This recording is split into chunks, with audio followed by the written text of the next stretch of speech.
Uhali gani ndugu mfuatiliaji wa michezo na burudani, ni wakati mwingine tena tukikutana hapa kupashana habari mbalimbali zilizojili huko kwenye viunga vya michezo na burudani.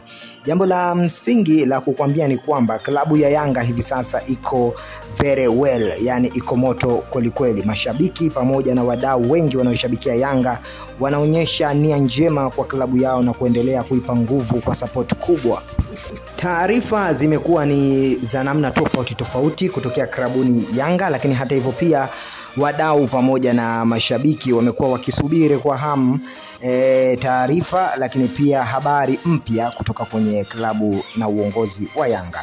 Hivi sasa Yanga wameingia katika matukio makubwa zaidi, hasa kwa kuweza kuonekana ni klabu ambayo imeonyesha mwanga wa kutusua zaidi katika anga za kimataifa, haswa ukizungumzia mahususan hiki kipindi ambacho michuano ya CAF inazidi kuendelea, na kwa upande wa wapinzani wao wakionekana kabisa bado kamba inalegalega, lakini kwa upande wa Yanga kamba yao imeendelea kushikamana na kushikiliwa kwa hali iliyokuwa ya makini zaidi. Sasa kikubwa ambacho kimeweza kutangazwa klabuni hapo ni mara baada ya kocha mkuu Bwana Pedro ameweza kuelezea mengi sana na jinsi ambavyo wanayanga wamejipanga kukabiliana na kila mpinzani atakayekuja mbele yao. Hakika wao wamejiwekea ni ushindi kwa 100%. Hawajakaa kupoteza mchezo wa aina yoyote. Klabu ya Yanga inachotaka kuona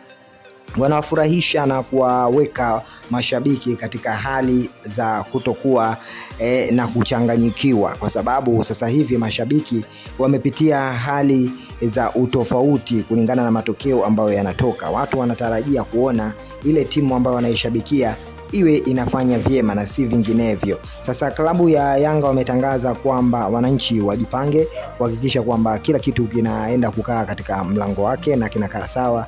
Yote haya ni kupelekea zaidi ushindi katika klabu ya wanayanga, na yote ni kwa ajili ya mafanikio makubwa yaliokuwa mema kabisa kwa klabu ya wanayanga. Mimi nikukumbushe usisahau kujiunga nasi hapa kwa wewe ambaye bado hujasubscribe, ili usipitwe na kuachwa nyuma na habari pamoja na matukio makubwa. Matukio ni mengi sana, bado habari ni nyingi kwa upande wa wanayanga na vitu bado vinazidi kuwa ni vingi sana. Na hapa ndipo ambapo Justin Victor Mwasambungu mchambuzi hatari anaenda kuelezea na kuchambua vyote vinavyozidi kuendelea. Huo ni utangulizi tu kwa yale ambayo wanayanga wamejipanga nayo sasa hivi, na muda ni mchache kama ambavyo mchambuzi Justin amezungumza, na kila kitu itaendelea kuwa sawa. Asante na karibu tena.